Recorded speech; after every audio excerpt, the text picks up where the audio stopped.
그 이후에 후속타로 바벨론에서 온 겁니다. 그래가지고는요, 이 사람들이 그때 그나마 남아있는 자들 또 끌고 간 거예요. 그게 이제 이 3차 여기서 끌려간 얘기인데, 자, 이상한 것은 뭐냐면은 보십시오. 두 번째 끌려간 숫자가 사실은요, 이때 나라가 망했으니까 제일 많이 끌려가야 되는 거 아니에요? 근데 숫자적으로 보면 제일 적어요. 그렇죠?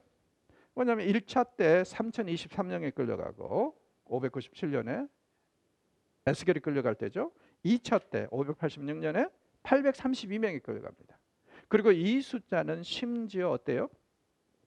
3차에 끌려간 사람 745명에 끌려갔는데 이 숫자가 거의 비슷하죠. 무슨 일이 벌어지겠을까요? 사실은 2차 끌려간 사람들이 몇만 명이 돼야 될 것 같은데. 자, 이렇습니다, 상황이. 2차로 끌려갈 때가 586년이라고 그랬죠. 그 이전에 거의 한 20개월 정도 예루살렘이 포위된 상태입니다, 바벨론군에게. 그리고 오죽하면은 먹을 게 없고 마실 게 없으니까, 그리고 기근이 그 당시에 굉장히 심하게 왔다 그랬죠. 그래서 이 시드기야 마지막 왕이 도저히 안 되겠다 싶어가지고 어떻게 했다고요? 성을 버리고 야밤 도주하다가 잡혔다고 그랬잖아요. 그리고 이 시대에 얼마나 상황이 안 좋았는가를 묘사하고 있는 책이 예레미야 애가인데, 거기에 보면은 얼마나 사람들이 병이 들고 배고프고 했었는지, 심지어는 자기 자식들이 죽은 시체를 먹고 있다고 그래요. 무슨 뜻입니까? 586년에 정말 말 그대로요, 포위된 상태에서 너무나도 많은 사람들이 굶어 죽고 병들어 죽고, 그리고 성이 무너지는 상황에서 칼에 맞아 죽고 하다 보니까 어떻습니까? 끌고 갈 사람이 없는 거예요. 끌고 갈 사람. 그리고 바벨론 사람들이 무조건 끌고 가는 게 아니었죠. 누구를 끌고 가요? 제국에 도움이 될 만한 사람들. 그래서 건강하고 어떤 기술이 있는 사람들, 이런 사람들은 끌고 가지 아무나 못 끌고 갑니다. 그러니까 끌려가는 것은 일종의 선택받은 거예요. 생각해 보십시오. 거의 2년 동안 포위 상태로 있으면서 얼마나 건강들이 망가졌고 그렇겠어요. 그러니 결국에는 뭐냐면은 너무나 많은 사람들이 죽고, 그래서 끌고 갈 사람이 없는 그 비참한 상황을 이렇게 묘사를 하고 있습니다. 여러분, 이게 바로 하나님을 거역한 백성들이 받은 벌입니다. 아주 무지무지하게 무자비하고 잔인한 그런 마무리라고 생각을 할 수 있을 것 같습니다. 그래서 우리는 이런 이야기들을 읽으면서요, 참 많이 숙연해져야 될 것 같아요. 죄에 대해서는 분명히 하나님이 심판하신다. 그리고 그 심판은 무지무지하게 혹독할 수 있다. 어느 정도로? 나라가 망했는데 끌려가는 사람 숫자 보니까 어때요?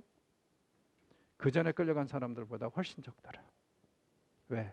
다 죽었기 때문에. 그런 참혹한 현장을 우리가 지금 보고 있습니다. 그리고 이제 예레미야서를 마무리하고 있는 그 이야기가 상당히 상징적인 의미를 가지고 있죠. 이 이야기는 열왕기 하도 마무리하고 있는 이야기라 그랬죠. 어떤 얘기냐면은 여호야긴이 바벨론군에 의해서 끌려간 이야기예요. 자, 이건 이제 597년에 있었던 일이라 그랬죠. 그 어떤 상황이냐면은 지금 597년에 여호야긴의 아버지 여호야김이 왕으로 있었을 시대인데, 문제가 뭐냐면 이 사람이 이렇게 한 1년 반 전에 반역을 했어요. 누구에게 반역을 했냐면은 바벨론군에게. 그러니까 605년 이후로 이스라엘은 지금 바벨론의 통제 아래에 있는데, 그들을 향해서 이 반역을 했죠. 두 가지 이유입니다. 소문이 돌았어요. 어떤 소문이 돌았냐면 바벨론에서 쿠데타가 일어났다. 그래서 정권이 바뀔 것 같다. 두 번째는 뭐냐면은 이집트에서 자꾸 찝쩍거리면서 얘기를 한 거예요. 반역하라, 우리가 도와주겠다. 그러니까 이집트 놈들이 나쁜 놈들이죠. 자꾸 가만히 있는 애를 건드려. 그래서 반역하라. 책임도 못 질 말. 자꾸 공수표를 남발하니까 이 사람이, 그리고 이제 이 사람은요, 여호야김은 어떤 사람이냐면은 바벨론이 왕으로 세운 사람이죠. 그러니까 이 바벨론에 대해서 좀 심리적인 부담이 있었어요. 자기가 이제 이집트가 이제 왕으로 세웠죠. 그래서 이집트에 대한 심리적인 부담이 있었어요. 왜냐하면 자기가 지금 바벨론을 섬기고 있지만은 자기를 왕으로 만들어준 사람은 이집트 사람들이잖아요. 그래서 이제 드디어 598년 초에 반역을 하는데, 문제는 뭐냐면은 바벨론에서 이 쿠데타가 순식간에 제압이 돼버려요. 그리고 느부갓네살이 계속 왕으로 군림합니다. 그런데 소식이 들어왔어요. 이것들이 반역했다고. 그래서 이제 바벨론군이 출정을 해가지고 597년에 결국에는요 이런 일이 있는데, 기록에 보면 이제 598년 우리 달력을 하면은 한 12월 정도에 이 여호야김이 의문사를 당합니다. 어떤 일이 벌어졌을까요? 이 시대는 지금 바벨론군이 예루살렘을 또 포위하고 있는 상황입니다. 대부분 학자들은 어떻게 결론을 내리냐면은, 이 분명히 친바벨론파 정치인들이 지금 예루살렘을 함락시키겠다고 포위하고 있는 이 바벨론 군들을 달래기 위해서 여호야김을 암살했을 것으로 그렇게 추정을 합니다. 성경에서는 그냥 포위된 상태에서 죽었다고만 나오니까 알 수는 없는데 아마 충분히 가능한 시나리오예요. 자, 그리고 나서 이제 여호야긴이 아버지의 대를 위해서 왕이 됩니다. 그런데 포위된 상태에서 암만 해도 자기가 할 수 있는 최선의 길은 뭐냐면은, 쉽게 말해서 항복하고 이 백성들이 그래도 자유롭게 움직이고 먹을 수 있도록 해주는 거라고 생각을 해요. 그래서 자기가 3개월 만에 항복합니다. 그리고 자기는 포로가 돼서 끌려가는 거예요. 자, 이 다니엘도 그렇고 그다음에 그 외에 에스겔도 그렇고 가만히 보면은 이 사람을 유다의 마지막 정당한 왕으로 보는 것 같아요. 그래서 여호야긴 연대를 씁니다. 이유는 뭐냐면은 이 이전에 여호야김도 그랬고 그다음에 그 이후에 시드기야도 어떻습니까? 이집트가 세우고 바벨론이 왕으로 세우잖아요. 그런데 여호야긴은 짧기는 하지만 어떻습니까? 유다 사람들이 왕으로 세웠거든요. 자, 그래서 이제 그 정당성을 인정하기 때문에 성경 저자들은 이렇게 여호야긴을 유다의 마지막 왕으로 그렇게 이제 이 대우를 하는 것 같아요. 이 사람이 바벨론으로 끌려갔어요. 반역하다가 3개월 동안 포위된 상태에서 항복하고 갔어요. 자, 바벨론 사람들이 이 사람을 끌고 가서 대번에 어디다 넣냐면 감옥에 쳐넣어요. 몇 년 동안? 37년 동안. 그래서 이 37년 만에 드디어 560년에 37년인 560년에 자유인이 됩니다. 바벨론 왕이 이제 뭐 이렇게 더 이상 그 잡아둘 필요가 없겠다 싶어가지고 그랬겠죠. 그리고 배려를 합니다. 어떤 배려를 해요? 나머지 여생을 먹고 사는데 걱정하지 않도록 하사품을 내려준 거예요. 이 이야기가 열왕기하에 기록이 되고 또 여기에 마지막으로 기록이 되면서 주는 메시지는 무지무지하게 강합니다. 어떤 메시지입니까? 쉽게 말해서 이런 겁니다. 가장 포기하고 싶을 때가 가장 소망할 때다. 왜?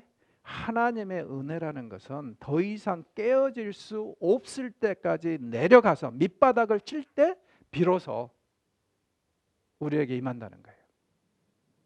특별히 이제 열왕기에서는 이런 원리를 제시하는 이야기가 2개가 나옵니다. 이 여호야긴 이야기하고 중간에 보면은 기억나십니까? 엘리야가 사르밧성 밖에 있는 여인을 찾아간 이야기. 2가지 다 지금 메시지가 똑같아요.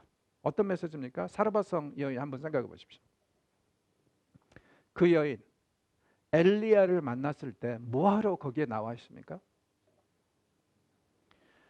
마지막 남은, 이 사람 과부인데 마지막 남은 밀가루 가지고 빵 만들어 먹고 아들하고 둘이 죽음을 기다리려고, 이제는 더 이상 소망이 없으니까 그 빵을 굽기 위해서 장작개비 주우러 나왔잖아요. 그런데 엘리야가 참 철이 없는 것 같아요. 속도 없고. 처음에 이 여인을 접근하면서 뭐라 그래요? 물 좀 주소. 한대수 씨의 노래를 불렀죠. 그래서 여인이 물이야 뭐 공짜니까 줘요. 그 다음에 2절로 들어가죠. 이번에는 빵도 주소. 여인이 너무 기가 막혀요. 왜냐하면 자기 지금 마지막 최후의 만찬 만들어 먹고 죽으려고 지금 나왔는데 빵을 달래. 그것도 전혀 좀 이상하게 생긴 사람이. 그래서 사실은 이러이러해서 마지막 음식 만들어 먹고 죽음을 기다리려고 하더라고. 그렇게 해서 이렇게 나왔습니다. 그렇게 얘기를 해요. 이게 무슨 뜻이겠어요? 이런 빵인데 설마 달라고 하지 않겠지, 이 얘기죠. 당신이 사람이라면 이런 빵을 어찌 먹을 수 있겠느냐, 그죠? 그런데 엘리야가 뭐라 그래요? 그래도 다오. 자, 이런 사람을 우리는 뭐라 그런다고요? 경상도 말로 문둥이 코에 박힌 마늘을 빼먹는 자. 옛날에 그런 말이 있었어요. 아주 야비하고 치사한 것 같죠. 그런데 사실은요, 엘리야가 약속을 동반하죠. 뭐라 그래요? 나한테 먼저 주면 당신 절대로 이 기근 동안에 굶지 않을 것이다. 여인이 지혜롭게 판단합니다. 어떻게 하죠? 이거 빵 하나 더 먹고 죽나 덜 먹고 죽나, 죽기는 마찬가지예요, 상황이. 이제 죽음을 기다려야 되니까. 자, 그래서 이제 이 사람에게 속는 셈 치고 어떻습니까? 빵을 먼저 줘요. 그랬더니 어떻게 됐죠? 기근이 끝나는 동안까지 기름통에 기름이 마르지 않고 밀가루통에 밀가루가 마르지 않았다고 기록이 돼 있죠. 평안히 살았다는 거예요. 그리고 이 사건이 강조하는 바가 뭐예요? 그리고 그 아들 뒤에 또 아들 살려주잖아요. 이 두 사건을 통해서 정말 여호와가 하나님이시라는 것을 비로소 깨닫습니다. 그런데 이 여인은 어떤 여인이에요? 바알 숭배자거든요. 그러니까 하나님의 은혜는 어디까지 간다? 종교에 상관없이 바알 숭배자, 아세라 숭배자도 생각해 보십시오. 바알도 아세라도 포기한 사람입니다. 자기 숭배자도 보호 못하는데 하나님은 그런 사람들에게도 손을 내미시고 구원을 베푸시더라. 그럼 그 여인의 입장에서는 어떤 상황이냐면은 가장 절박하고 가장 어때요? 절망적인 상황에서 하나님의 은혜를 경험하죠. 그래서 살게 됐어요. 이 이야기도 마찬가지입니다. 여호야긴 생각해 보십시오. 처음에 끌려갔을 때는 그나마 그래도 기대하지 않았을까요? 바벨론 사람들이 진노가 풀리면은 혹시 아느냐, 머지않아서 나를 자인으로 만들어줄지. 그리고 그런 것까지 기대했을 것 같아요. 뭐냐면은 혹시라도 이 사람이 다시 나를 복직시켜주지 않을까. 그런 기대를 가졌는데 10년 후에 이 기대는 완전히 박살이 나버립니다. 첫째는요, 감옥에서 해방이 안 되죠. 둘째는 어떤 문제가 있어요? 드디어 돌아갈 수 있는 나라가 없어져 버린 거예요. 586년에. 그래서 그때부터는 이 여호야긴이 자기 자신의 개인적인 해방을 위해서, 자유를 위해서 기도했을 것 같습니다.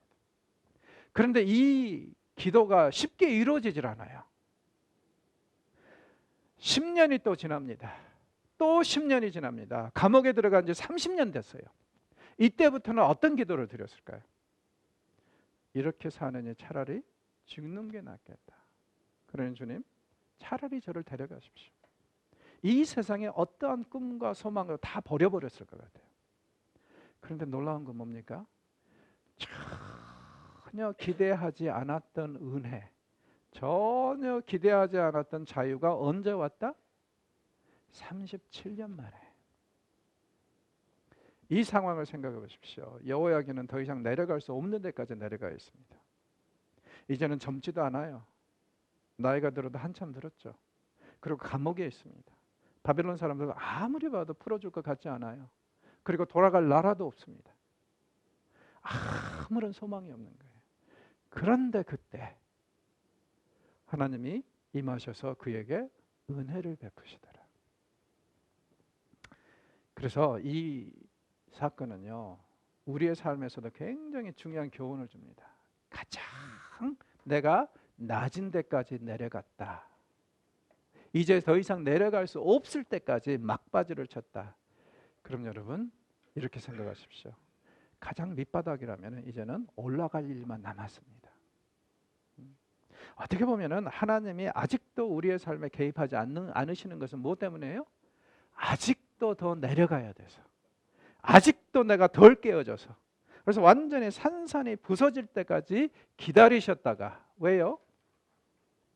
그런 거죠. 우리가 만약에 조금이라도 어떤 의지가 남아있고 이런 게 남아있어서 이런 일을 경험하면 이거 분명히 내가 잘나서 그랬다고 얘기할 거예요. 그런데 완전히 포기하고 더 이상 내려갈 수 없을 때까지 내려가서 이제는 말 그대로요. 이 하나님밖에 바라볼 수 없다. 이렇게 고백하고 나올 때 비로소 하나님의 역사가 일어납니다. 그러니까 아직도 하나님이 역사하지 않는 것은 종종 그럴 수도 있는 것 같아요. 내가 아직도 덜 깨져서 그렇다. 아직도 내려갈 공간이 남아서 그렇다.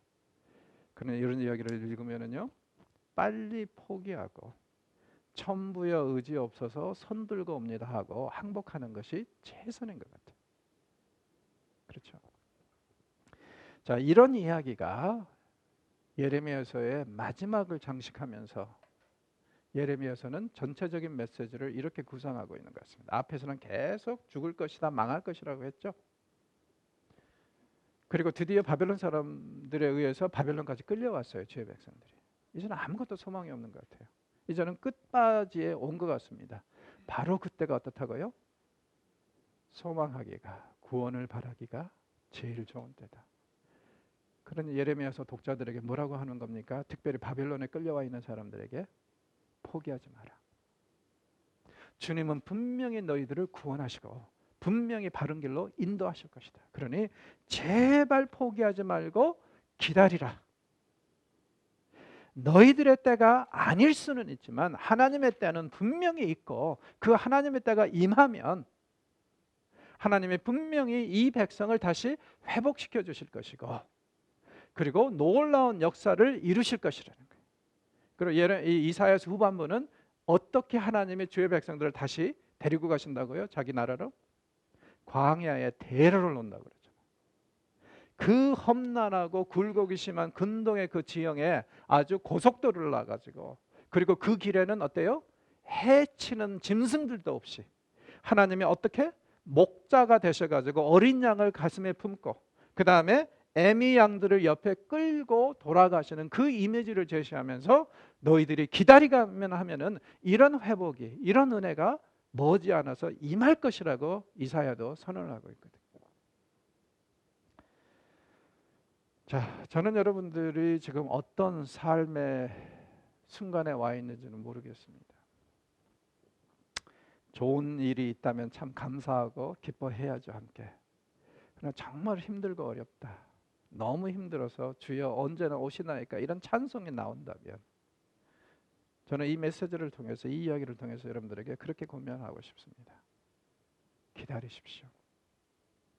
소망하지 마십시오. 아무리 소망하십시오. 아무리 힘들어도 결코 희망을 포기해서는 안 됩니다. 하나님은 분명히 오실 겁니다. 그리고 분명히 구원하실 거예요.